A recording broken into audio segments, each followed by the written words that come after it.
Oh yeah, it's finally here, ladies and gentlemen. Week 1. We are 2 days away from Thursday night football. Start off the season.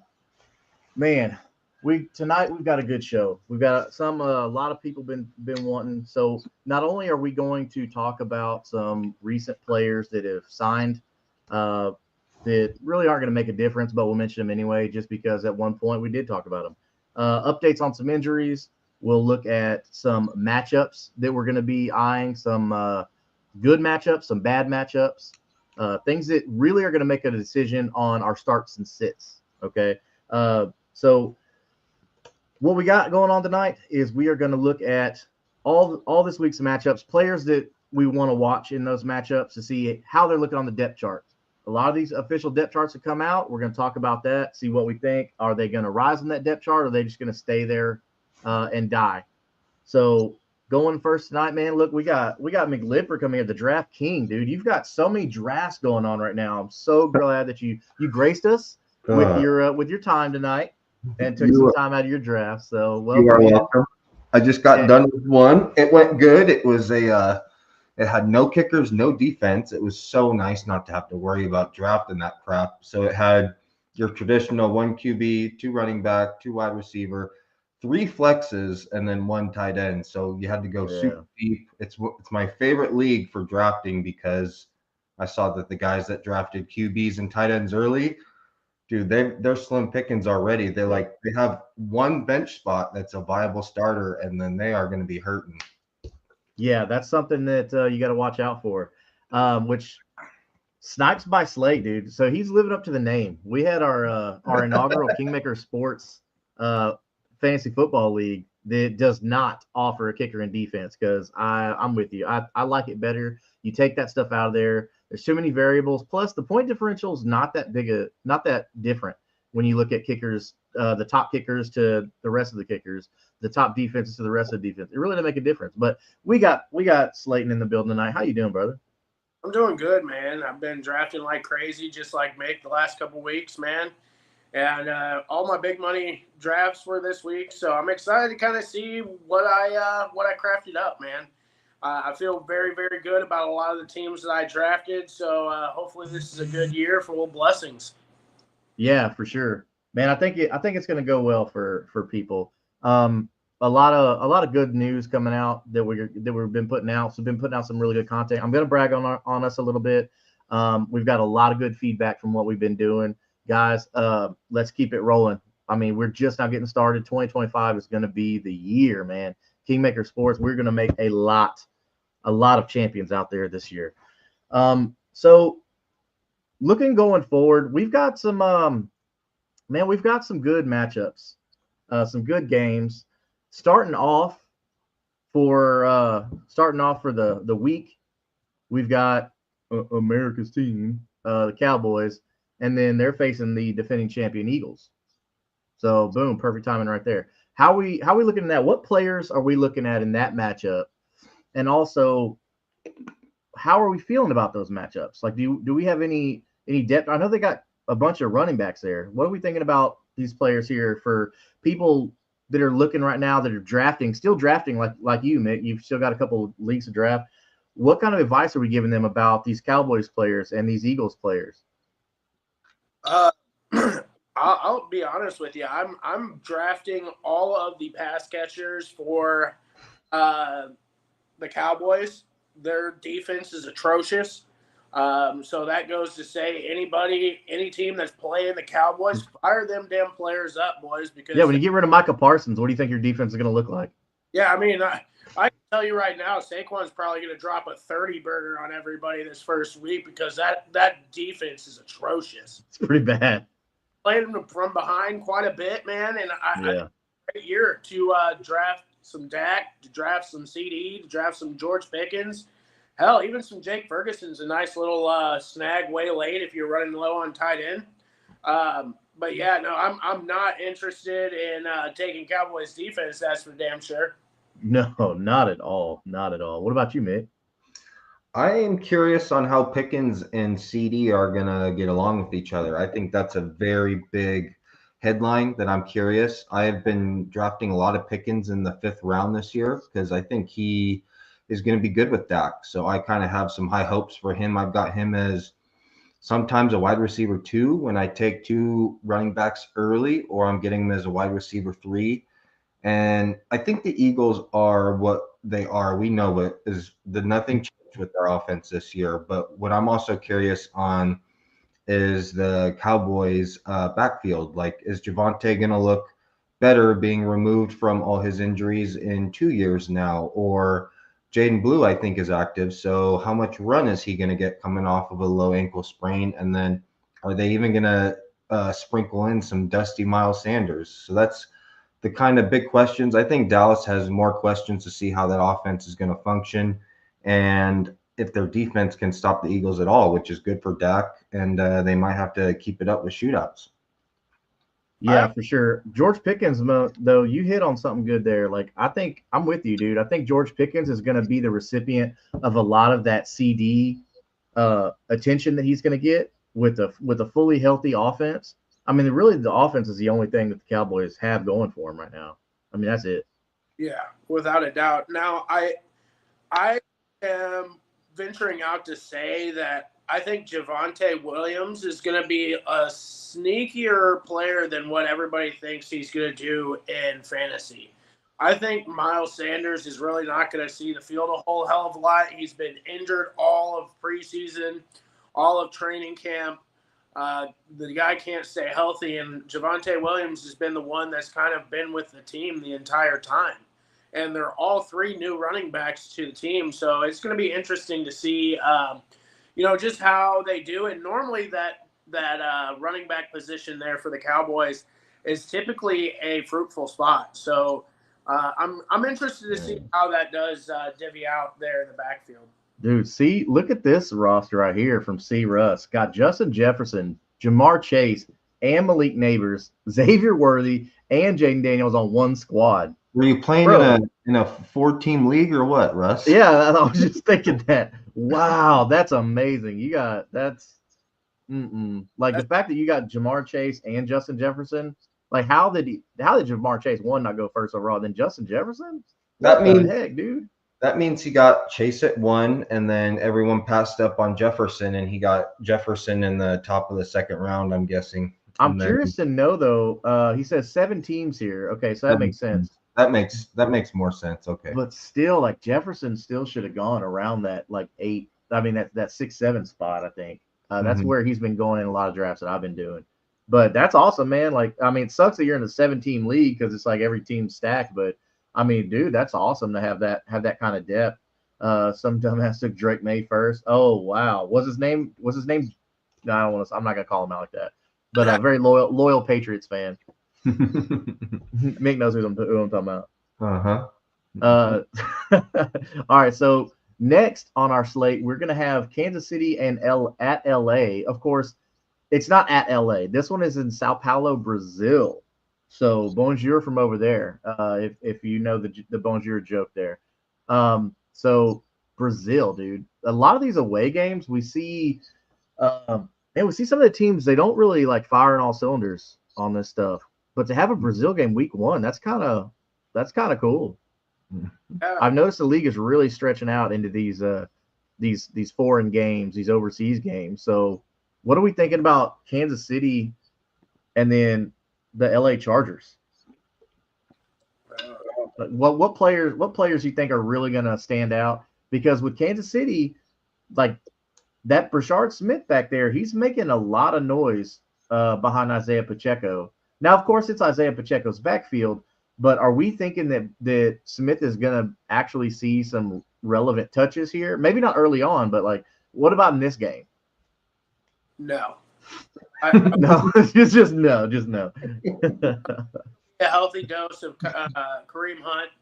You know, he knows that offense very well. I mean, I wouldn't be surprised if Smith got like maybe 5-6 snaps or 6 carries somewhere in there, but nothing crazy by any means. Yeah.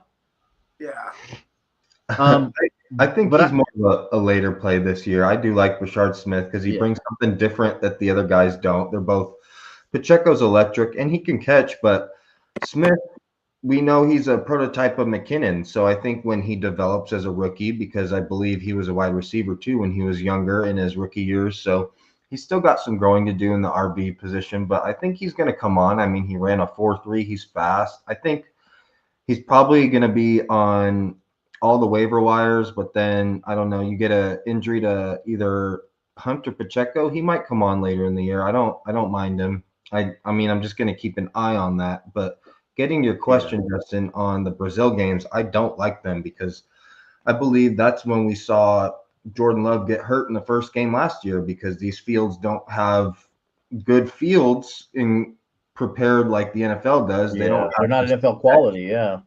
So I think it's rushed. You're getting the teams out there on the first game of the season, and they're not either away or home. They're completely out in a foreign country. So I know they're trying to go to the outskirts and reach out to other people viewing, but I'm not a fan of these overseas games. Maybe like in the later weeks, but right away in game one, I mean, you're just setting yourself up for something to happen to Mahomes or something. Yeah, and that could really ruin your first 2-3 weeks of the season just by going there, and then you're stretching to get back. You're in different facilities all week. You know, you're in a foreign country. You fly back. You know, you're not getting a whole lot of practice time. And then, like, next thing you know, you're fucking 0-2 and you're getting, you know, you're getting bashed. Yeah. It's just the quick turnover, the quick layover, you know, that, you know, flip-flop here. And then next thing you know, you're playing a game back in the States in a couple days. But a lot of these places, you're flying for a good, like, you know, 13, 14 hours. And it's just wild to see that it could potentially be a make or break point in your season right off game week 1. Yeah. So with you brought up Patrick Mahomes. So Patrick Mahomes used to be hands down league winner no matter what. But now we've kind of seen a little step back. I don't want to say fall from grace just yet, but because for real NFL, like he's still amazing. I mean, he took his team to the Super Bowl last year. So as far as a real-time quarterback, yes, Patrick Mahomes all day. But looking at his weapons right now, as we know, Rashee Rice is going to be out for the first 6 games. He accepted that punishment for, you know, I guess whoever advised him. So he's gone. All right. Looking at the only other viable downfield pass catcher, you're looking at Xavier Worthy. And, you know, your short guy is going to be Travis Kelce. But we didn't see much from Travis Kelce during the regular season last year. Now, I'm not going to bring up playoffs and all that stuff like that because we're not playing fantasy football during the playoffs, during the NFL playoffs. So that stuff doesn't mean anything to me. What are you going to do in the regular season? So are we going to see that rekindling of Mahomes to Kelce, or do you think it's going to be more of spread the ball around and Xavier Worthy is going to be your guy? Because we saw Xavier Worthy come on last year. No. Correct me if I'm wrong, but I believe Travis Kelce started off hot. I think he had a really good opening of the season last year and then just never really put it together at the end of the year. It came the Worthy show once they kind of started guarding over the middle a little bit more and taking away Travis Kelce from the game. Okay.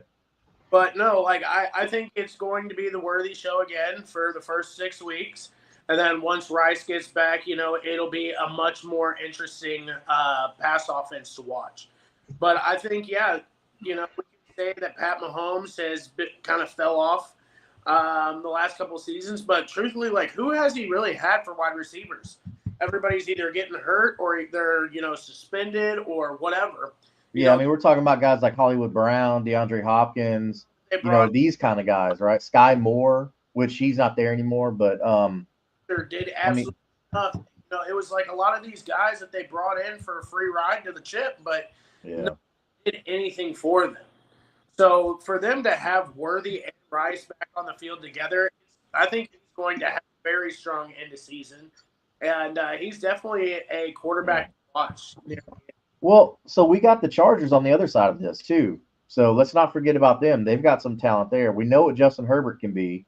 But what are we thinking with this new awesome running back they have, Omarion Hampton? Like, how is that backfield going to play out with him and Najee? Because Najee's healthy now. He's cleared for contact. Like, he's back.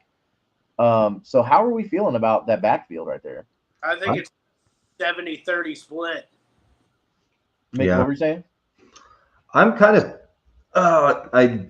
I think everyone got over their skis on Hampton, me included, in the beginning when we saw that Najee maybe wasn't even going to play football because he had one eye. And now I'm kind of pumping the brakes a little bit. I think, first of all, they're playing the Chiefs, who has a good defense. So I'm debating on who I'm starting between. Would you start Tony Pollard or Omarion Hampton? Who is Paul? Pollard against Denver, so that's not a good matchup either. Not a good matchup, but he's going to be the dominant running back in that offense. Right. So the fact that we are questioning if you're starting Tony Pollard or Omarion Hampton, who you're taking in the 3rd round this year in redraft for later on down the road, far be it. That's why I'm kind of pumping the brakes, because I can see Najee starting to ramp up. I saw it differently. I saw a split starting like 50-50 because I didn't think Najee would be hurt. And then I saw Hampton pulling away as the season came. But now I think it's going to be opposite, where Hampton's going to get majority of the workload early, and now Najee's going to ramp up, and it's going to become closer to a 60-40, 50-50 split. So I'm a little cautious on Hampton, to be honest. Yeah, I think if they start passing the ball, I think you're going to see more Najee. What type of shape is Najee in? What do you mean? What? It's all fucking off season. Your audio's cutting out. No, what kind of shape is he in? Yeah, he's questioning because he hasn't been practicing. He just started running like a week ago, and I get it, Slayton. I mean, Najee's never been like an out of shape kind of guy, though. I get it though, and that's a new offensive scheme. You're coming into a new coaching scheme. You're completely foreign to this team, and you got no fucking time through their entire training camp. Yeah. Like, there's no way that I see because he's playing catch up, is what you're saying, right? He's playing catch up. Omarion Hampton definitely has a leg up. So we got Motivate over here. Omarion Hampton is Najee Harris 6 years ago. What? He's just saying Najee Harris 6 years ago. He's just corner legs. I know, TJ. Omarion's got the speed score to back it up. He's as big as Najee, but he runs a 4.4. All right, so we got a question from C. Russ. He's asking Alvin Kamara or James Conner this week. Season long or this week? Man. Well, I'm assuming we're just talking about the week. So we're really just looking at week 1. I mean, looking at it, you got James Conner playing where the Eagles? I mean, where are the Cardinals at? They're playing each other. They're playing. Okay, you're playing each other. They are. Arizona and New Orleans playing each other. Dude, I got to go James Conner on this one. That's tough. I think it is. I've been in the situation. He's talking about that when you're in round 4, round 5. Kamara and Conner are right next to each other. So I've been in that same conundrum of who I want to draft, and I think I've taken Conner over Kamara, which might be a mistake, but I've been Conner first, but I think that might bite us in the ass because Kamara has been the best running back going for the last 7 years. Only reason why I say James Conner, now I have information to back this up. So only reason I say James Conner, okay, is because 1, Kellen Moore is the new head coach in New Orleans. Okay, 2, Alvin Kamara, he's 1 year older. Okay, I know that's a real thing. Okay, you have to acknowledge that he's another year older. And how much they said they like Devin Neal, but then Kendre Miller is still in the conversation in that backfield. Yes, Trey Benson is an elite handcuff behind James Conner, but James Conner is the established guy there for the foreseeable future. I haven't seen enough from Kellen Moore's New Orleans Saints offense yet. For this game, week 1, or are we talking about season long? I'm assuming week 1. I don't know. C. Russ, could you give us a little bit more clarity on this? There's what the whole deal is there. I think it really just boils down to who has the better defense. Yeah, I mean neither defense is like great. So He said give them both. So I guess so. We'll go week 1 and season long. All right. Week 1, I would definitely go Kamara because I think they're going to be playing from behind. They're going to have to throw the ball more, and he's going to be the recipient of the short slot game for the most of that, I feel like. So season, really, I guess. He's saying season long. If he's saying season long, it's close. See, Russ, it's close for me. I think it's a toss-up. But both of those guys are right next to each other in ADP and redraft. I think it's really close. It could go either way. It depends on health, honestly. If both are healthy all year long, you have to take Kamara. But I think it also depends on if it's half PPR, you're taking Connor. If it's full PPR, you're probably taking Kamara. Yeah, like I'm with you. If it's season long like that, I'm going Kamara. For sure. Looks like he took Kamara in the situation. Yeah, I mean that's the right move there. So, but for this week, I would go James Conner. But season long, Alvin Kamara. Because if you're playing in a PPR league, that's what matters is those receptions, and we know he's money on that. We know he's money. Yeah. Who else are they going to pass to? All they got, it's Kamara's the offense with Olave. That's it. Yeah, I mean, but I'm not sold on Spencer Rattler either. So I think Spencer Rattler gonna be scared, and he's gonna just be dumping it to Alvin Kamara. Right. So our next matchup, we got Tampa Bay at Atlanta. So here we go. We've got some really good ones here. We've got which leads us into a question that we had earlier asking about how about Drake London this year? What are we thinking that how Drake London, he's being drafted high? Are we thinking that he is going to do well? But I guess that's more of a question to Michael Penix though. I mean, is it? I mean, yeah, no. I've never been a huge Drake London guy to begin with. I feel like there's a house for a somewhat new quarterback to feed, if you will. Mm-hmm. I don't know, man. You have that stud in Bijan Robinson there, and I feel like that offense runs through him. So then Drake London plays that second fiddle of, like, the second option on the team. It's a weird situation, and it's a lot to put. It's a risky move for me to put that much of my draft stock into a wide receiver that I really have no idea what that quarterback is. Yeah, and it looks like C. Russ is following up with that. Michael Penix is why I asked the question. So, yeah, I mean, it's all going to come down to it. Just like we talked about with Chris Olave and the Saints and stuff, like that's what's going to come down to as a quarterback. We're going to have to see something from Michael Penix. If not, then everybody who took Drake London in the first round, I mean, sucks to suck. But that's why I trust the talent, but he can't throw himself the ball, and that's the problem. So I'm gonna go against the grain with you guys here. I'm gonna bring up a reason why I think I'm not a Penix guy, but if you look back at his college days, he made 3 very good but not great wide receivers great. Jalen Polk, who's an absolute NFL bust, he made him look great. He made McMillan look pretty good, who came on with Tampa Bay, but he's more of a sporadic guy. And then we know Doomsday is good. So he did take those 3 wide receivers and make them relevant, which goes to show that he can support some weapons. And he has only, one weapon? I like Drake London this year. I think what he did with Penix at the end of the year, I believe Drake London was in the top 4 wide receivers to finish off the end of last year. And I think Penix, he doesn't run. All he does is going to sling it, and he throws downfield, and that's where Drake London goes. He runs those long crossers like he's basically Nico Collins without the blazing speed. But I like Drake London this year. I like getting him at the end of the second round. I think is an absolute steal because he's gonna be a wide receiver 1 this year. Can you guys agree with that? I mean, come on now. Drake London, he's gonna put up 80 to 90 catches, 1,200 yards, and probably 8 to 10 touchdowns, right? So I like Michael Penix. I will say that I like Michael Penix because I think he's very smart. He understands the game, and he's very accurate, I think. So as far as that goes, yeah, I'm with you. If that works out, then yes, Drake London is going to be a wide receiver one coming into the season.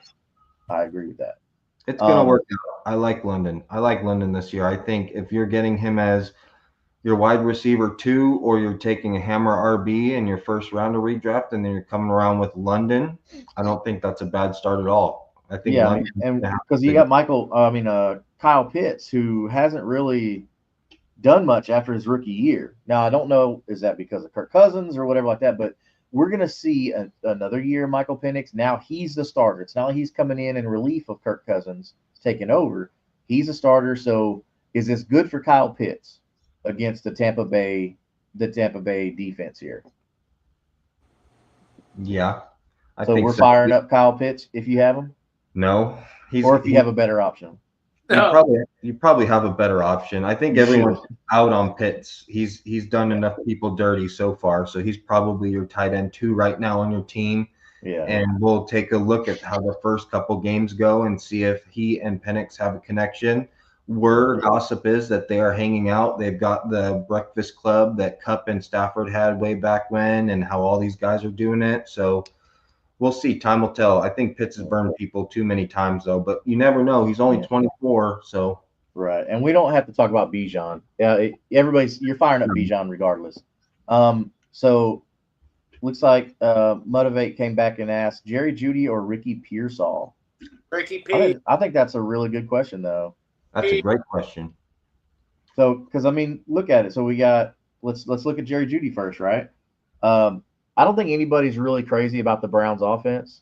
I don't even think Browns fans are really crazy about the Browns offense, just because like so much craziness has gone on, right? So Jerry Jeudy had an amazing year last year, but Joe Flacco is going to start under center for the Browns, which is good because I don't think the other quarterbacks are ready yet.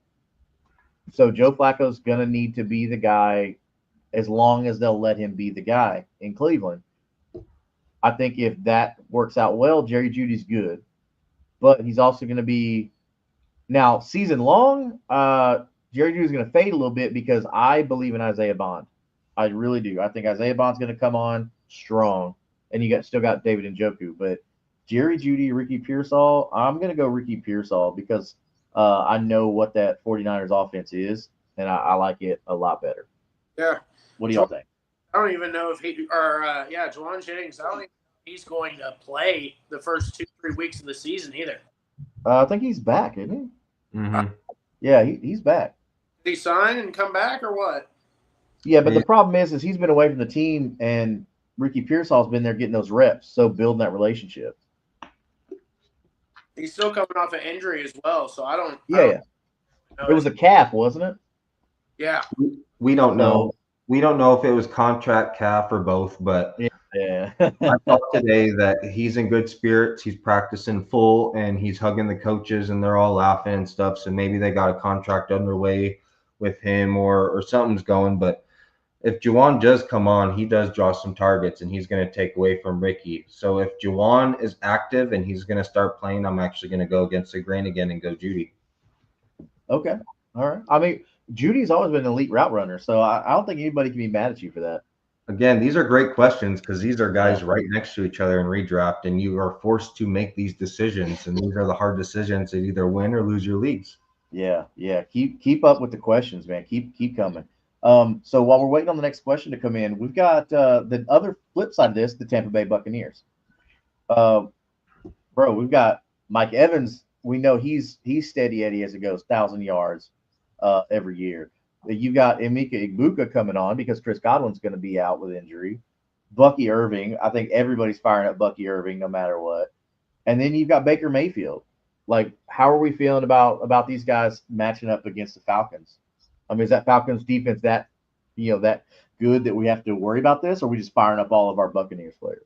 Well, I'm more worried about how the gameplay on the offensive side goes. They lost Liam Cohen, and they don't know how they're going to operate with this new coaching. Big loss. That's going to be interesting to see how they all operate and how the targets are divvied up there. Yeah, so you're saying that you think Liam Cohen was the biggest factor there for that success last year? Not necessarily, but I mean, losing an offensive coordinator, you're going to have a different play style. So are they going to be more run heavy now? Or are they going to be more pass heavy? Like, how is this going to change in the whole scheme of the layout of the players that you have on those teams? It's bag. Everybody's still betting on it's the same offense that was there when Liam Cohen was there. So I guess we'll see within the first couple weeks with how the Jags do and with how the Buccaneers do on who was the horse and who was the trailer. True. All right, so that's gonna be a fun game to watch. I'm gonna be keeping a close eye on that just because I like a lot of those players in that matchup. That'll be a good game. That's a great fantasy game. Yeah. Oh, 100%. One that's not going to be a great fantasy game. But it might be closer than we think. It's going to be the Bengals and the Browns. They're playing at Cleveland. So, what players are we looking at on the Bengals side that we're firing up? What matchups do we like? The entire offense. Yep. So we're firing up. Obviously, if you got Joe Burrow, you're firing him up, right?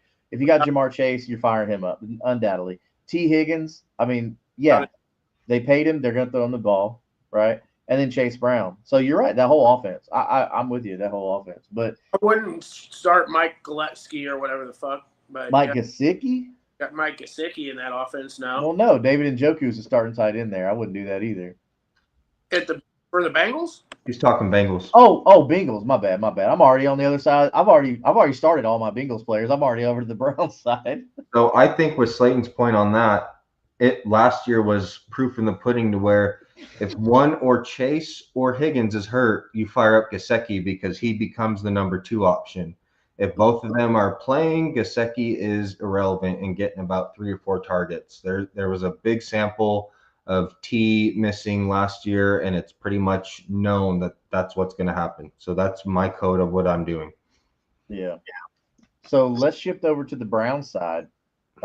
We kind of just talked a little bit with the Jerry Jeudy stuff. So, I mean, are you firing up Jerry Jeudy against the Bengals defense? Because the Bengals defense does not look good. Like, it really doesn't. Trey Hendrickson is the only one they got, and he's more of a pass rusher. So, what players are we excited to fire up against this Bengals defense?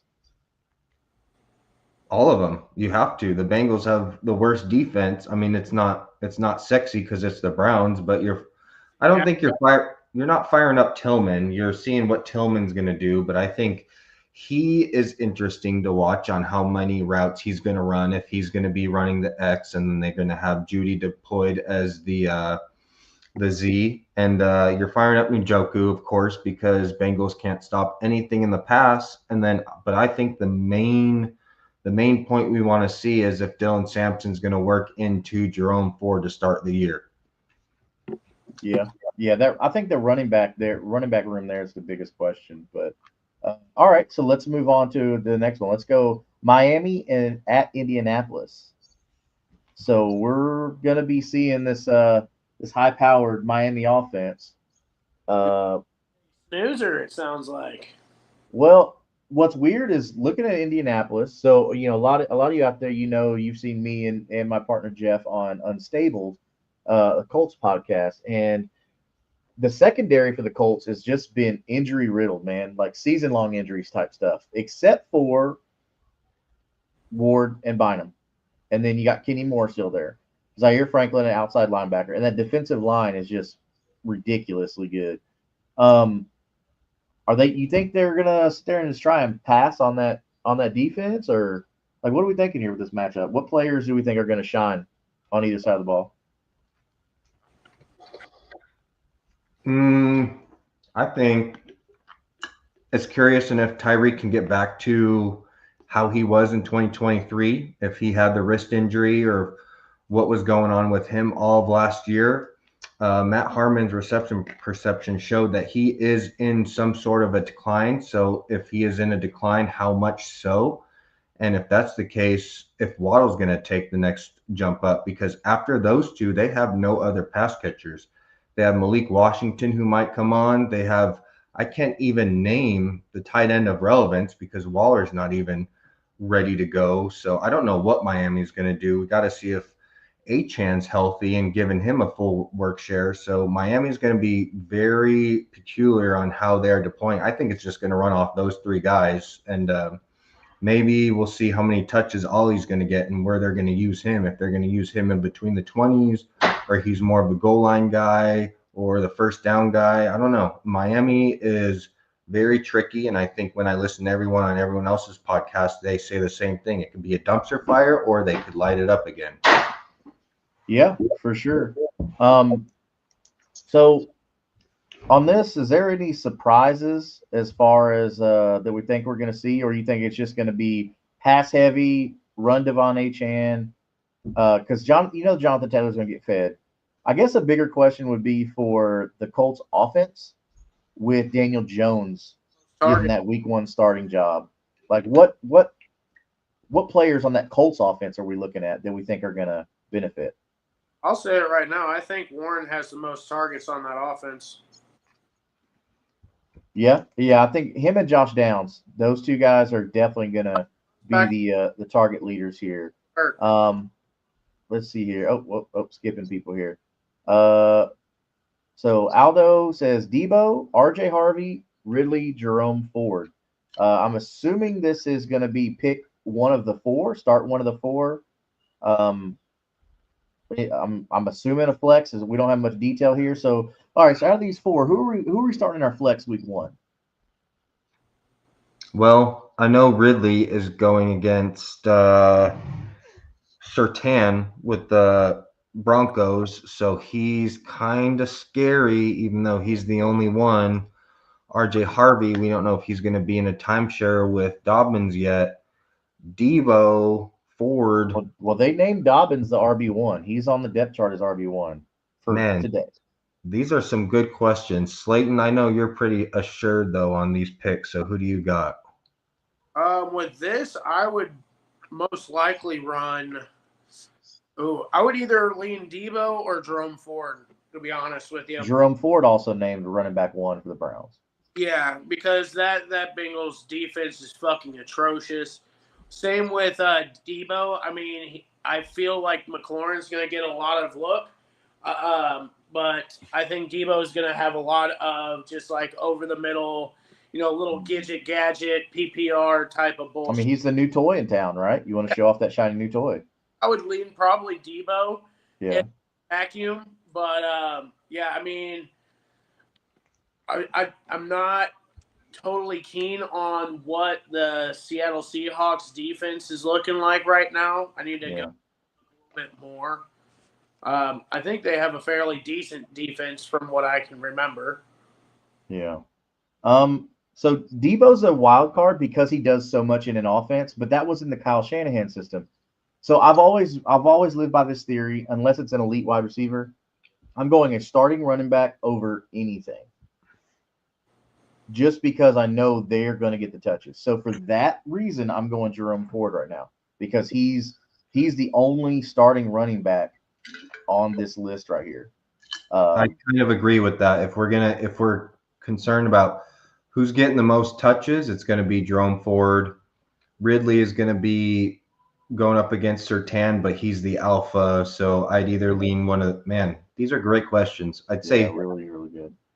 Who are the Browns going against again? We just covered them. They are going against the Bengals, and Motivate said Browns always have Burrow's number, which he's. I mean, and he likes the Browns a lot. Games are really fucking tight. They are. We got another one. Darren Waller worth giving a shot week 1. No. No. I think they're going to have too many options. Miami is. You're going to have a healthy Devon Achane. You're going to have healthy Waddle, healthy Hill. I think they're going to be looking at those options because Darren Waller is older and he's been out of the league for a while. So I think they're going to slowly work him in. Me personally, I would hold off on Darren Waller week 1, but I don't know. So Mick says no. What do you say, Slade? I would definitely not. Not okay. All right. So, TJ, do not start Darren Waller week 1. That's a dynasty question, though. I know TJ, and that doesn't make sense for redraft because Waller's not even drafted in redraft. So that is you have bottom of the barrel tight ends on your dynasty squad. So who are you starting between him or some other scrub? Yeah, for sure. I- Let us know what other tight ends you have on your team, TJ. And but if you have a better option out there, but as of right now, like especially redraft, like Darren Waller shouldn't even be on your team. No. Not even close. Even though we did see somebody take Darren Waller in the second round of a redraft recently, but what was crazy is I talked to that person and they're like, no, bro, I believe in. I believe in. I was like, okay, man, you believe in him? You went up, got Darren Waller in the second when you could have got him in the 15th. Mm-hmm. But hey, sometimes that's the way it goes. All right, so moving on to our next matchup here, we've got the Las Vegas Raiders traveling to New England. The Raiders, man, they've got new faces in town. They got Geno Smith at quarterback, Ashton Jeanty, the rookie who should have won the Heisman, in my opinion. You've got Jacoby Myers. You got Deontay Thornton Jr., who was named a starting wide receiver today. You got Brock Bowers. So let's start with the Raiders. How are we feeling about all these Raiders players? Which ones are we firing up week one against that New England Patriots defense? All of them except for Deontay Thornton. Okay. All right. That's fair. What about you, Slade? What do you think? Oh, this is a hard one for me. I mean, every bit of me wants to avoid most of this offense this first week just because I want to see how it works. And from what I've seen in the preseason, that offensive line is gross. It's horrible. Or Jeanty looks so bad behind that offensive line. so I don't necessarily know, how much time or space that either Jeanty or Geno is going to get back there. Yeah. So, I don't know, man. This might be like a nasty score on this game where it's like a 10-17, maybe a 10-3. And Yeah. I don't think anybody's going to be useful. But I mean, really, Brock Bowers to me is going to be the only one worth firing up on this offense. my answer to that, Brock Bowers and maybe Jeanty. I'm not touching Jeanty either. It would be, I mean, I would throw him in a flex. You're going to have to start him regardless. Because you took him high, right? In drafts, you took Jeanty high. Yeah, you took him second round. So, I mean, realistically. Yeah, he's your starting running back. So, it's just an ugly situation, and that's a shitty draw first week. So, yeah. We'll see what happens with that. But I think the Patriots, I'd be more willing to line up some guys for sure. I think so. That leads us to the flip side of that, to New England. I think New England's going to beat the brakes off the Raiders.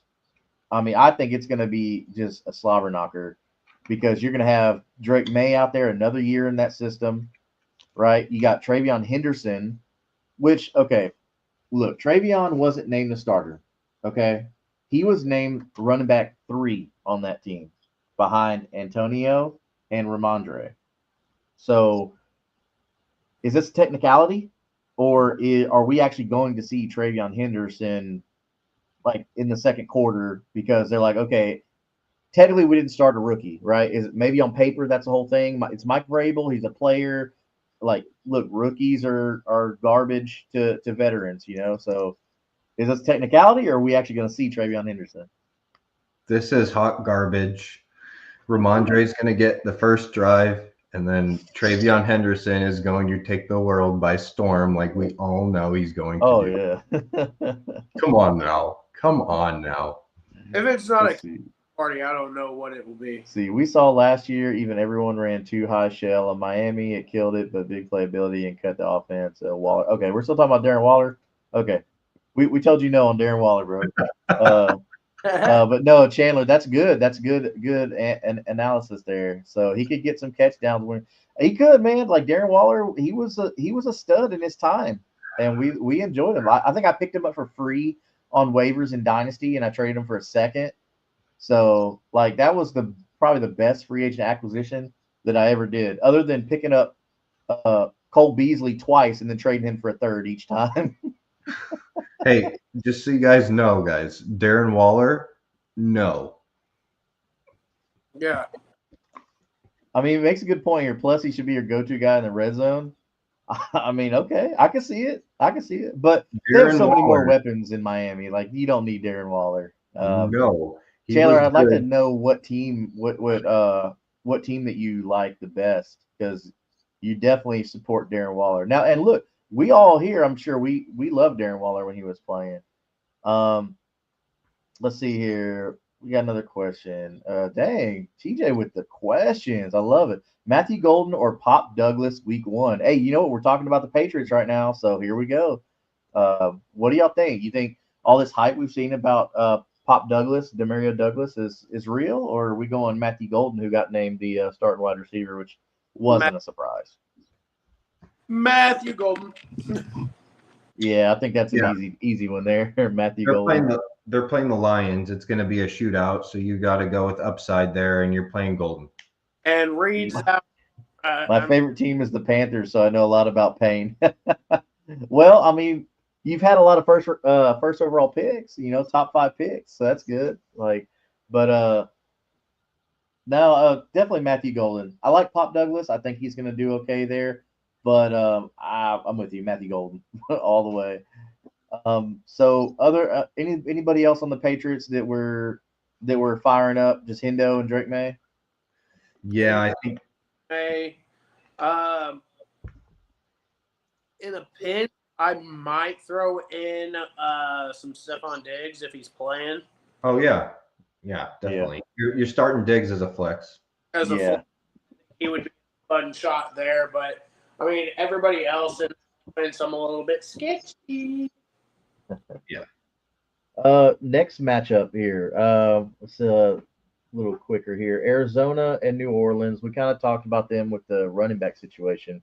How are we feeling about Kyler Murray, Marvin Harrison, James Conner, all that stuff?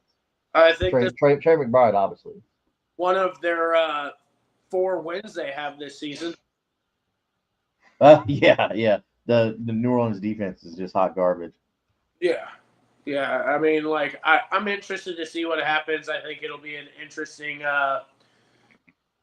game in its own self. I would fire up most of your Cardinals offense, whether it's Kyler Murray, whether it's Marv, whether it's Trey McBride. I would fire up all of them. I don't really think there's too much to be scared of. Probably only because it's the Saints, right?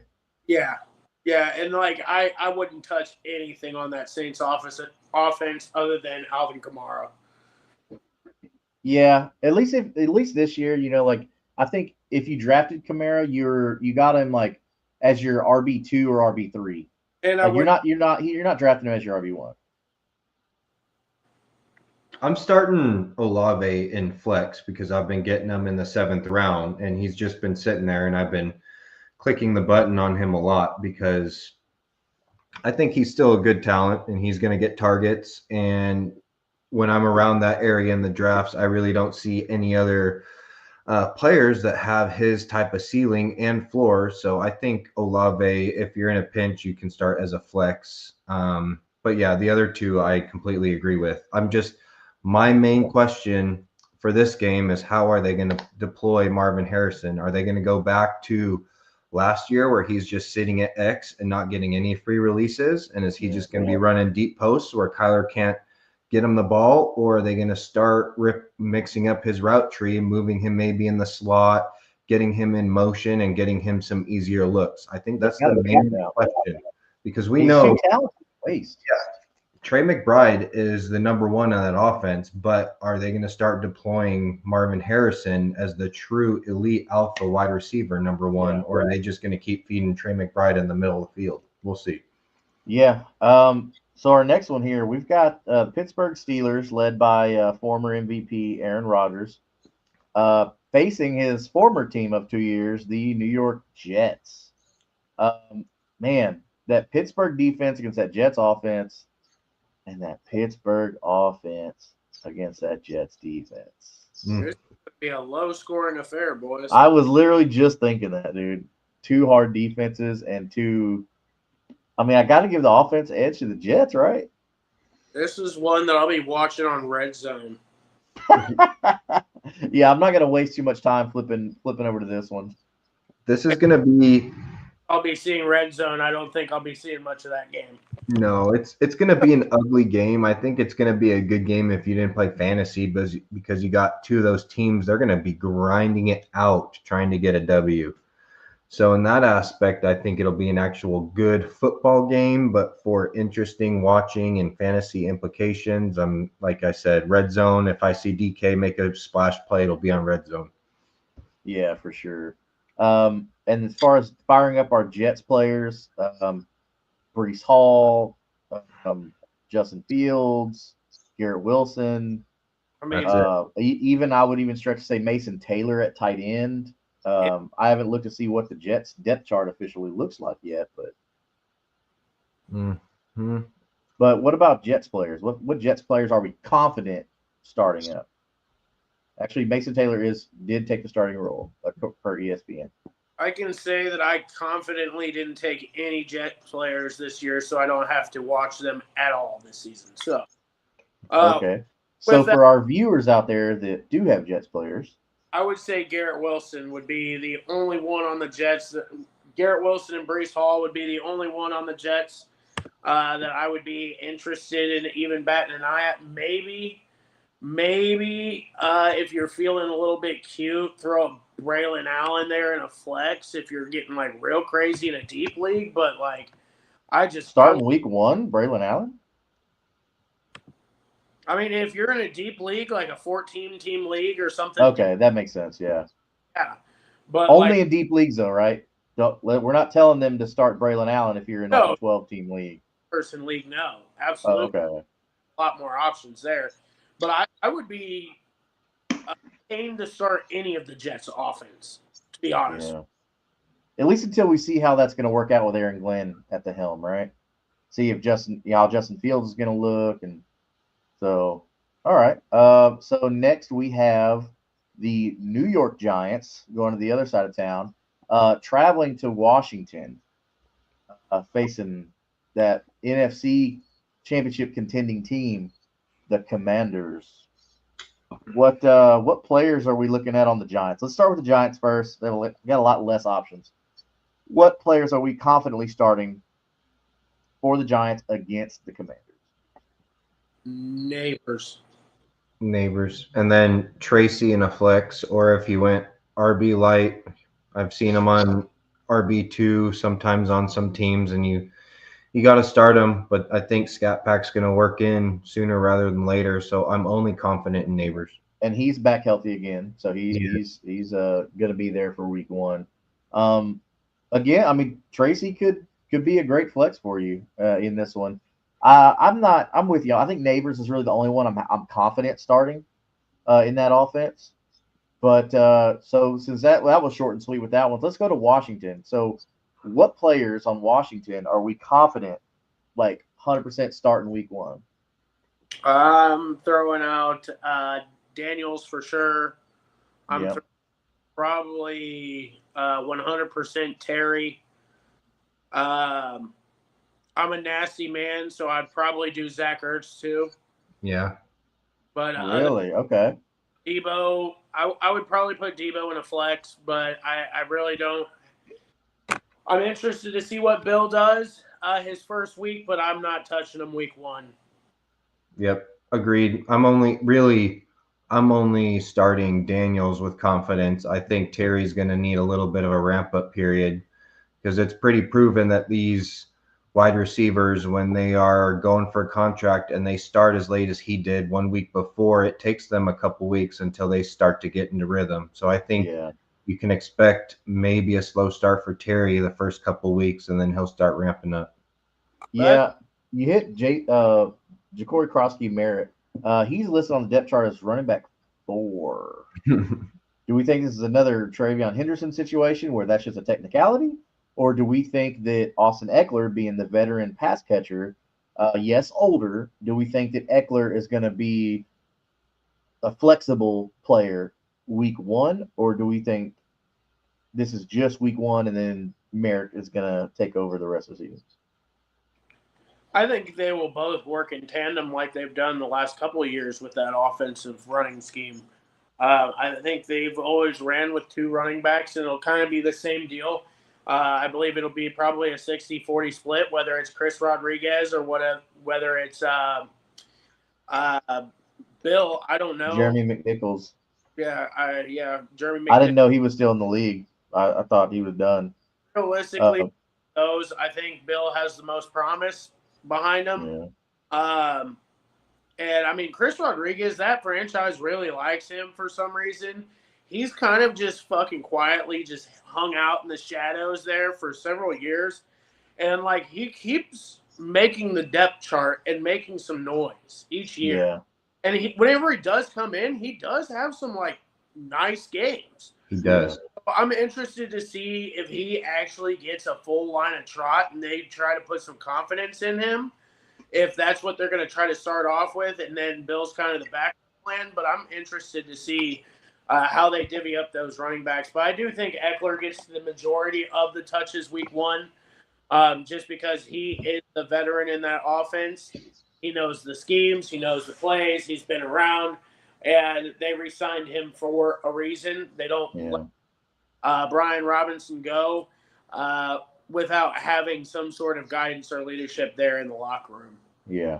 All right. So to our next matchup, we got Carolina and Jacksonville. We got 7 more. Let's bang these out. Carolina at Jacksonville. What players are we firing up in this matchup? I have Tet the most. I think he is my 1 or 2 most owned player in all my redrafts right now. I've been clicking the button on him pretty easily because he's always been in the 5th, 6th round and available. So he's on most of my squads. So I'm hoping he's healthy, ready to go, and looks good. I'm not touching Bryce Young at all this year. I think he's not going to be anything fantasy relevant. I just hope he can make Tet relevant.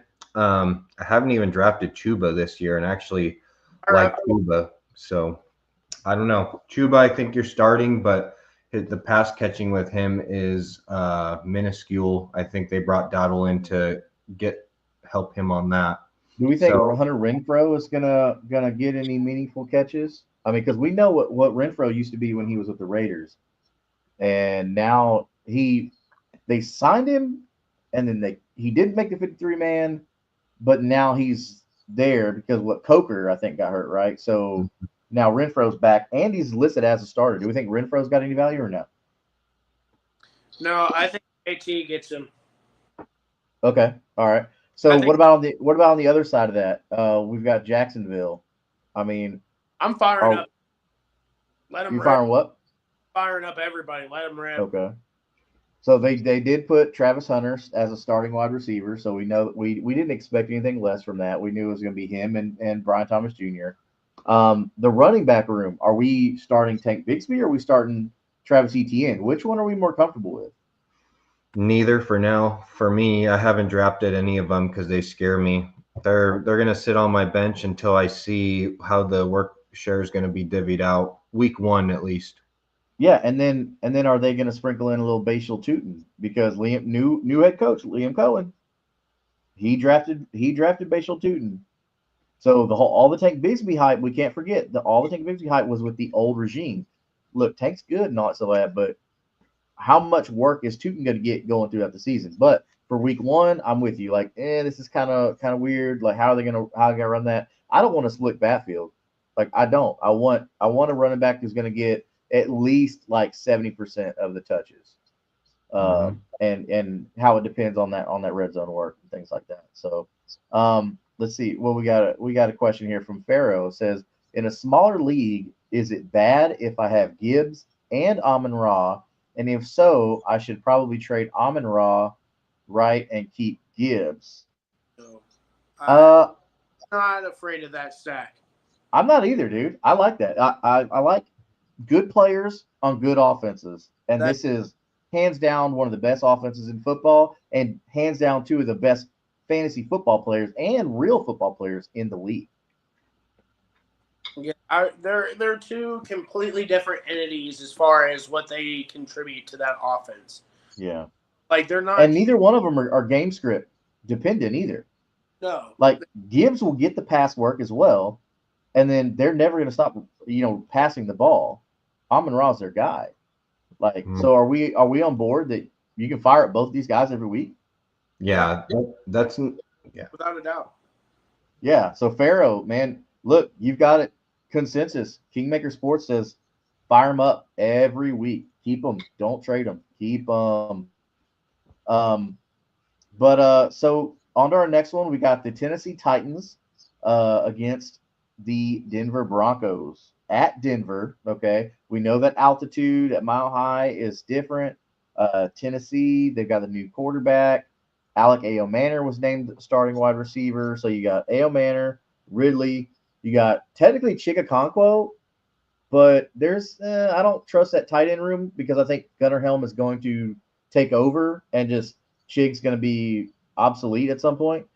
Are we firing up Cam Ward on this? Mm-mm. Not against Denver? I'm not. No, God, no. And we talked about Ridley already. We're scared to start Ridley against the Broncos, but I mean, if you drafted Ridley high, let's say you drafted him in the 4th or 5th round, you kind of have to start him at this point, and hope they figure out something. I don't know. I don't like it. I think it gives me a sick feeling in my stomach to start Ridley. What do you think? Yeah, I'm not in on starting Ridley. I would blink an eye about starting Pollard as a flex. Okay. All right. Now, what about on the other side of that? What Denver players are we firing up against Tennessee's defense? Tennessee's bad defense at that. I would fire up most of that offense 100%. Yeah. So we're liking – so Dobbins named RB1 for the Broncos. Do we think that's another – hey, we're going to technically start the veteran on paper, but it's really going to be R.J. Harvey? Or do we think Sean Payton's really does like J.K. Dobbins? I think it might be a 50-50 split on that one. Same. Yeah, I mean, Dobbins isn't bad. And me and Mick have had lots of conversations in the past many years about J.K. Dobbins that we still think that he's good. So we're liking Cortland Sutton? Yes. We're liking Bo Nix? Yes. All righty. So on to our next one. We've got San Fran at Seattle. So we've got a little divisional matchup right here. We just talked about Jawan Jennings is back healthy. Ricky Pearsall, we like him, firing him up. Obviously, George Kittle. Like you're starting George Kittle. Is Brock Purdy going to put up enough points to warrant a start there, or do you think if you have a better option to start over Brock Purdy? In a super flex league, I'm starting him. Well, yeah, 100%, 100%. And I didn't even mention McCaffrey because I feel like that's like obvious. Yeah. You're starting McCaffrey. Purdy, when I punted QB in redraft, I've been taking Purdy late, and he's still been there, and he's going to be my QB1 this year, and I'm going to fire him up, and I hope I'm just going to get his 20-point games consistently. He's going to be QB 9 to 12 every week, and I'm okay with that if I'm taking that position that late in the 10th round. So yeah, I'm firing Purdy up. I think Purdy's a good quarterback. He's going to put up any quarterback that gives me 20 points guaranteed every week, I like that. Yeah, it's like if in a standard PPR, like not tight end premium, my tight ends, I want my tight end to give me 5 to 7 points every week, and then I'm good with that. I don't care. So Seattle. So we've got Sam Darnold now is running the Seattle offense. No more DK Metcalf. Okay. He is down there with old man Rodgers. How are we feeling about JSN? I'd be starting JSN, and I'd be starting Kenny 3-6. But other than that, I'm not really interested. No Cooper Kupp? No Cooper Kupp? Okay. All right. I think this is going to be a big test for Sam Darnold. Like, you had success in Minnesota in that offense. Like, was that the offense or was that actually Sam Darnold? Because don't forget, he had Jordan Addison and Justin Jefferson out there. So I think he's a viable starter, but then he turns into a pumpkin when the lights come on bright. So I think he's going to be able to help JSN this year put up good numbers, and I think Kupp might put up some solid flex numbers when you are in your bye weeks. But I'm only I agree with Slayton. I'm only firing up JSN and Walker. Yeah, no, I think that's pretty chalk there. Man, this is a good one here. Two like really good passing teams right here. So Detroit, obviously, like I think Detroit players are kind of defense proof at this point. Can we agree on that one? Yep. They're traveling to Lambeau Field, Green Bay. Uh, so we know we're starting all of our Detroit players. How about Green Bay? What players are we 100% starting week one? Real quick, is that a 1 o'clock game or is that like a primetime game? Because I feel like that's a primetime matchup. That's a midday game. That's a 325. Wow, really? Man, that's Yeah, gonna be great. that was dumb. They should have. Yeah, they should have did that. The I can't wait. primetime game is good though.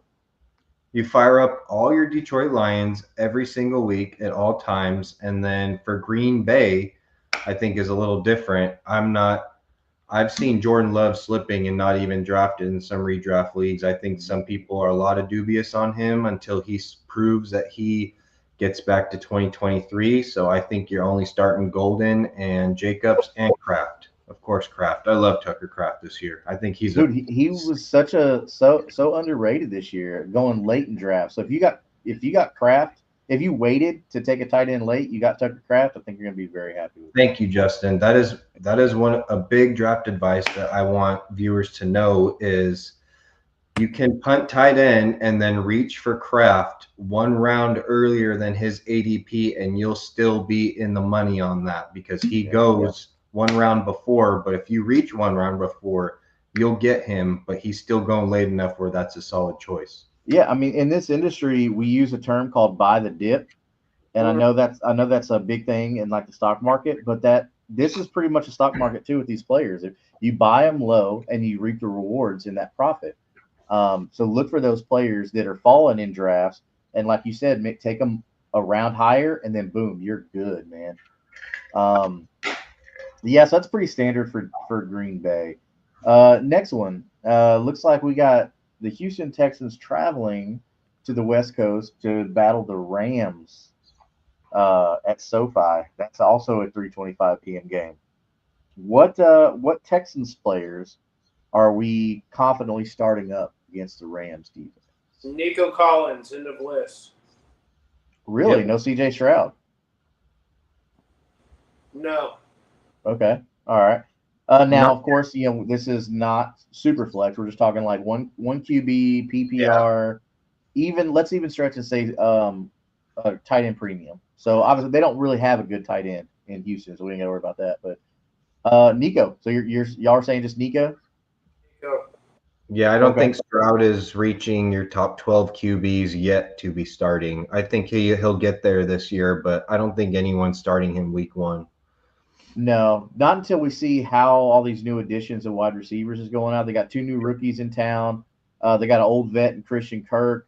Yep. We all think this Jaden Higgins kid is going to be pretty good, which is somebody that you turned me on to, Mick, that I was kind of overlooking. You told me, hey, bro, you got to go check. You got to watch his tape on this kid. Went and did that, and boom, like I was a fan. Like I've taken Jaden Higgins every chance and every opportunity I could. But I think that's a down the road move, not for week one, especially against the Rams. So on the Rams side, they're the home team. We've got Stafford coming back from back injury, so kind of scary there. New face in town, Devontae Adams. And then we've also still got Puka Nacua there, right? And Kyron Williams. What players are we firing up? All those players, or are we skeptical? What are we doing with our Rams players? Everybody but Higbee. Yep. Okay. Everybody but Higbee. All right. And Rams defense as well. Yeah. Yeah, that's fair. Rams defense against Houston. All right. So here's our Sunday night game here. Pretty big matchup. We've got the Baltimore Ravens traveling to Buffalo to play the Bills at our Sunday night game. That's boys. Yeah.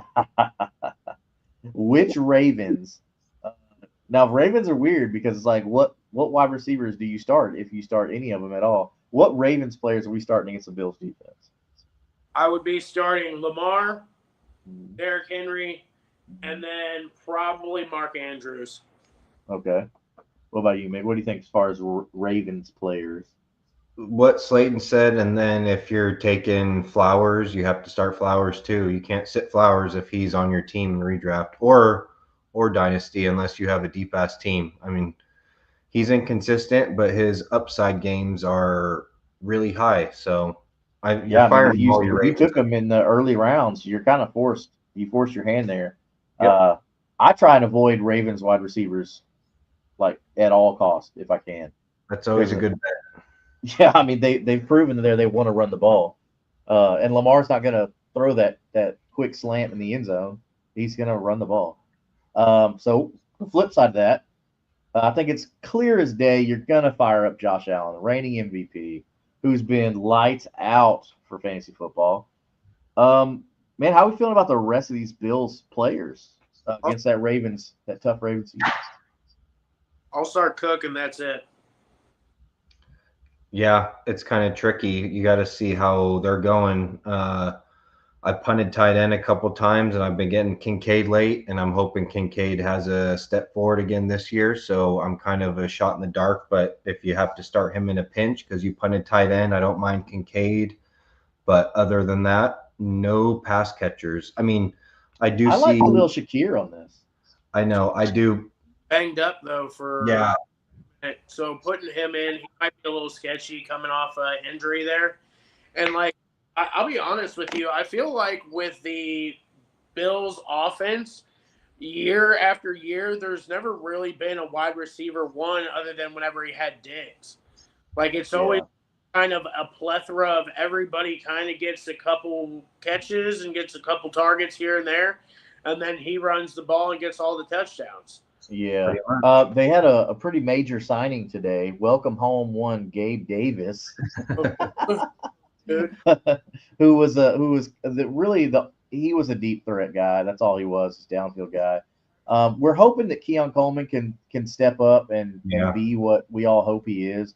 But you hit the nail on the head there, Slayton. As far as Josh Allen's not, he's kind of like Lamar Jackson in a sense. He's not going to use his pass catchers at all. All out. So that's a great scheming on the offensive side. Like the coach does a very nice job of spreading that ball out and not really giving you like a dedicated, this is who we're going to type of deal. For fantasy, we hate it though. Yeah. Oh, for fantasy, it's and James Cook. Well, like Mick put it so eloquently, like I'm greedy. I only care about fantasy football, so I don't care about real football. I will say Josh Palmer is a stash on the end of your bench in redraft just to see if there's anything there. Man, that sucks. Huh? He sucks. Oh, Josh Palmer sucks, dude. He's average. He's average at best. I agree. He's not. And a less pass-friendly offense too. Nope. Hey, I'm buying into the Hard Knocks, and there's a little bit of chemistry between him and Josh in Hard Knocks. I'm just saying it's not the worst thing. The last spot on your bench, throw Palmer on there to see what he does in game one. Then drop him. That's all I'm saying. Week one, dropping him for whatever running back is coming in for an injury. Yeah. All right, so finish off. We got Monday Night Football. We've got the Minnesota Vikings traveling to Soldier Field, taking on the Chicago Bears. This is the Monday night game? That's kind of crazy. I think this is pretty stupid, if you ask me. Flop those. Oh yeah, definitely put Baltimore and Buffalo Monday night, and don't even have Minnesota and Chicago as a primetime game. Put Detroit and Green Bay, or heck, I'd rather see freaking Tampa and Atlanta before I want to see Minnesota and Chicago, just because I've gone on record. I think Caleb Williams is bad. I don't think he's a good quarterback. I don't know. I think we're going to see how Ben Johnson deploys all his offense. I haven't touched DJ Moore at all this year, but I want to see if he's going to be used as the primary option, how Dunze is going to be, how they're going to distribute that target share with Loveland. And then the only guy I'm really firing up with confidence on Chicago is DeAndre Swift. I hate to say it. Yep. Yeah, Chicago's going to be tough, dude. You hit it, man. Ben Johnson. What are we doing with Ben Johnson? We don't know what it looks like. We don't know how that's going to translate. Oh, it's going to be tricky.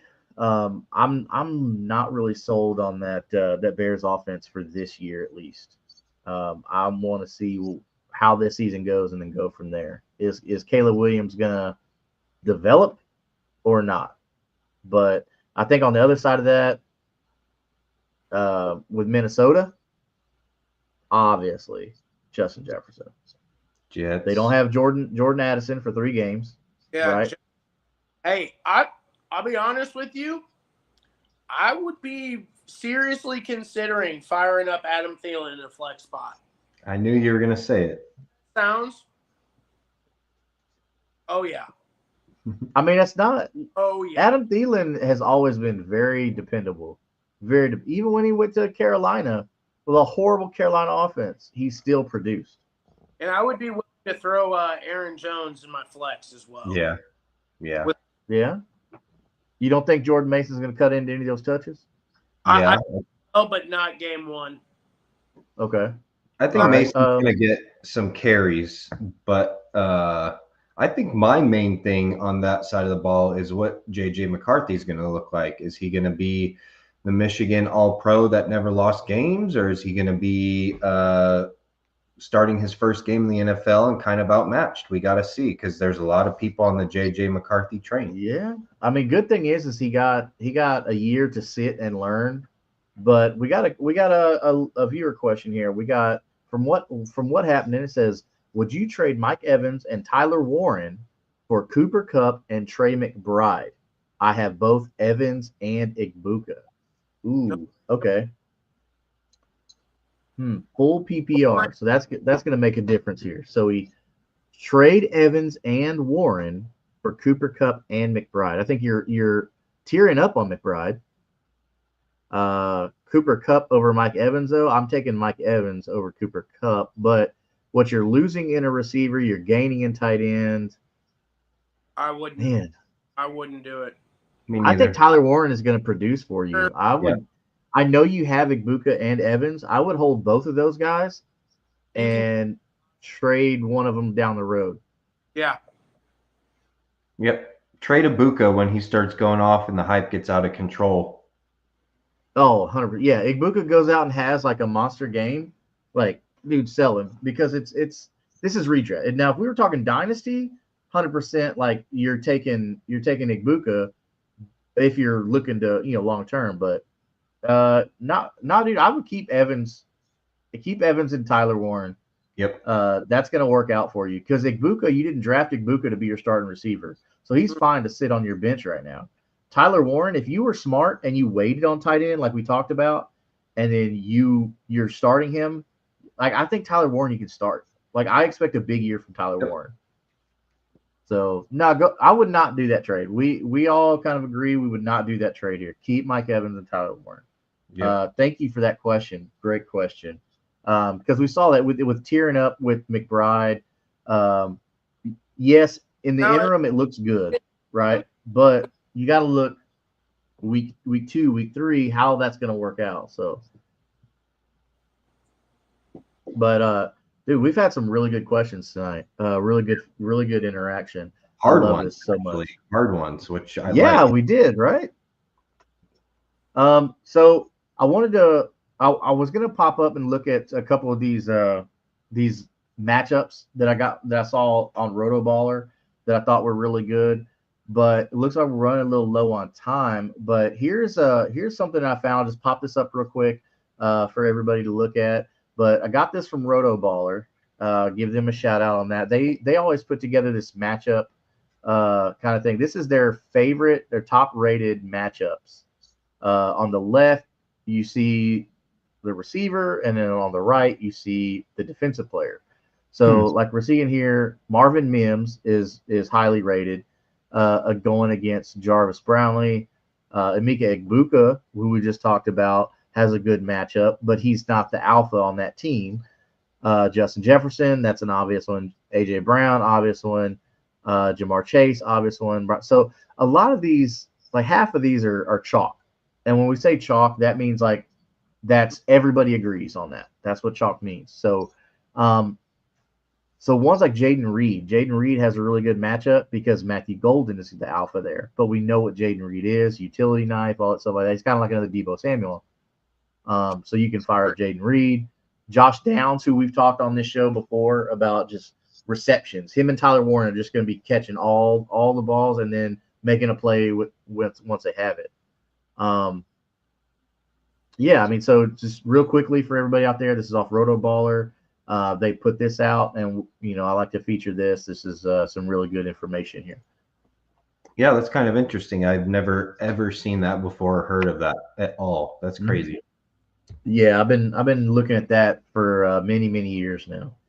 That's how I keep kicking y'all's asses. Like Cooper Kupp on there is interesting because he had a good matchup, and no one's thinking about starting him, and he's on that chart. So yeah, well, Cooper Kupp's another one that's always been pretty consistent. This is his first year outside of LA, so I mean that's a big question mark. But you got to think he's opposite JSN, and who's going to get more of the coverage of the double cover is going to be JSN. Yep. But regardless, man, great. Oh, okay. Here we go. Got another one. We got Kyle Singer says trade B Robinson for Jay Mason. Are we talking about Brian Robinson? I'm assuming for Jordan Mason full PPR. What are we thinking there? Yep, I agree with Slayton 100%. I appreciate that, Kyle. Thank you. Keep coming back with your questions, man. Every week, 9:30 p.m. every Tuesday. We got you, buddy. It all depends, though. That trade can work out either way because if McCaffrey gets hurt, then B-Rob is an RB1. Yeah. But then I think Mason is going to have standalone value, and he's going to get touches before Brian Robinson will. So it all depends on what you need. You could probably flex Jordan Mason to start, but you can't start B-Rob. But if McCaffrey gets hurt, it depends. Okay, I'll put it this way. It depends on your roster construction. Oh, I should have mentioned I have Jade. I don't know what Jade is. I have. Okay, sorry. I have Aaron Jones. Okay. So you have the handcuff essentially. So, okay. So that does kind of change it a little bit, I think. I'm still going to take Aaron Jones because that's probably the smarter bet. I think Slayton agrees. But if Jordan Mason is like your RB4 or RB5 on your team and you're not going to ever be starting him, it might not be a bad idea for the ultimate upside to add James or whatever. It's getting Robinson. Yeah, because looking at how running backs have always filled in for McCaffrey when he's hurt or in that offense in general, like, dude, yeah. So what we're saying is only if Jordan Mason is like not going to start for you and you have better options, even if Aaron Jones goes down, you have better options. Yeah, I like that. I think go ahead and trade for Robinson if you can. It just depends on if Robinson is, if he's your RB4 or RB5, you can make that deal. But if you're going to be flexing the other guy, I would keep my team. So he says, Kyle says, my team is Jalen Hurts, Saquon Barkley, Kyren Williams, Devontae Smith, Marvin Mims. Godwin is on his bench, which is good because he will come back from injury, so that's fine. And Ollie Gordon and Isaac Tesla. So that's not bad. And he says he also has Blake Corum as well. So he's got Blake Corum, the handcuff for Kyren. That's a lot of handcuffs if you're also going to have Jordan Mason behind. I would go ahead and get rid of Jordan Mason still and get Brian Robinson. With that squad, I would probably keep Jordan Mason. Yeah. Okay. Yeah. So Godwin on the bench. That's good. Ollie Gordon's been a sneaky one. Like amazing. Like Doak Walker Award winner. Love Ollie Gordon. Hated he got drafted to the Dolphins. I didn't like that, but yeah.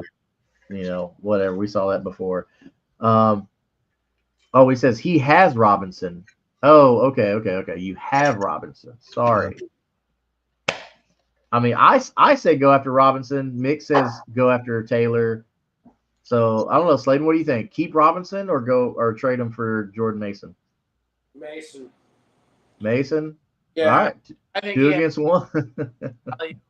And I think the same token is what we're arguing is, okay, well, if Christian McCaffrey goes down, Brian Robinson is going to be an RB1. Well, if Aaron Jones goes down, what's going to happen with Jordan Mason? It's going to I think the upside's bigger on Robinson, though. But I mean, the guys. Yeah, that's my opinion. Season. If you're looking for somebody that's going to be able to contribute, like be a flex play, I would be much more willing to take the bet on Mason until one of them gets hurt. You know what I'm saying? Okay. All right. Another good question. Another great question. Yeah. So Kyle, there you have it. Slayton and Mick are saying Jordan Mason. I'm saying Robinson just because of the potential league winning upside on the McCaffrey stuff, just that offense. But Jordan Mason's really good too. So, and you got to think he's going to play in a dome, not as much weather, stuff like that. Yep. Everybody hates CB. Any trades I should do? Brother, I don't know. I don't know what your team looks like or what your league looks like. Hit us up in the comments and let us know what you think or what players you got and what position you're hurting at, because that's also going to make a difference too. Your roster construction is the biggest thing when it comes to making trades. And then also, is your league are they trading? So hey, Steven Peterson, what's up, fellas? What's up, Stefan? Yeah, man, glad to see you. Everybody, while you're here, go ahead and hit that subscribe button. Every Tuesday, 9:30 p.m. Central Time, we go live answering all your questions, talking news. We'll be doing waivers, all that kind of stuff like that on Tuesdays, getting ahead of the curve, getting you ready for that next following week. Also, Sunday mornings, 11 a.m. Central Time, you will catch myself and maybe one of these two guys if they decide to live, also answering start-sit questions and last-minute roster adjustments. So go ahead and hit that subscribe button and notifications. That way when we go live every week, multiple times a week, we help you out and win some championships. Gentlemen, it's been another fun one. We definitely do appreciate all the viewership and all the interaction. We love the questions. Keep it up. Man, we're like building a channel just on questions and interactions. I love this. It's so much fun. Anything else before we head out? Happy football eve. Can't wait for it to start. Well, I feel like it would never get here. Good luck your first week in the CPN league. You better pick up a defense and a kicker before I stomp an ass into you, brother. Yeah. I'm gonna wait till Thursday to pick up a defense and a kicker. We'll see. So who you? People still have those leagues? Waivers. Who doesn't draft a kicker and a defense? What a freaking idiot! Me, I will gladly not draft a kicker in defense because you know what? I got players like Trey Mason or Trey Benson on my team. Yeah, you're gonna drop these clowns so you can get a defense. That's a decision for Thursday, not today. But man, I appreciate it so much. What we got? Oh, he says bear down. Hey, well, good luck with that Caleb Williams. Let's see how that goes, man. How Ben Johnson treats you out there. But that is it for us here at Kingmaker Sports. We look forward to seeing you Sunday morning, 11 a.m. Central Time for all your start-sit questions. And as always, we will see you Tuesdays, 9:30 p.m. Central Standard Time. Fellas, I will see y'all on the next one. And good luck on everything like that. Hit us up, message us at Kingmaker_DFF. These guys will be we'll get their handles and everything like that. Snipes, you want to go ahead and tell them where to find you at, man? I am on Instagram at Snipes by Slate. Same with YouTube, Snipes by Slate. I am on there. You can find me here on Kingmaker Sports, and hopefully we'll have some more stuff coming for you guys here soon. Okay. Mick, if they got any questions for you, brother, where they can find you at? I have an alias on Twitter that I don't want people to know about. Okay. So I will set up with an official one. I'll have Justin forward his questions since me and him text all day, and he'll bounce his questions off. Yeah. We tend to have pretty good text threads on fantasy football. All right. Well, that'll do it for us. We will see everybody on the next one. Good luck in all your leagues, and we'll see you Sunday morning. You suck, Slayton. We're coming for you.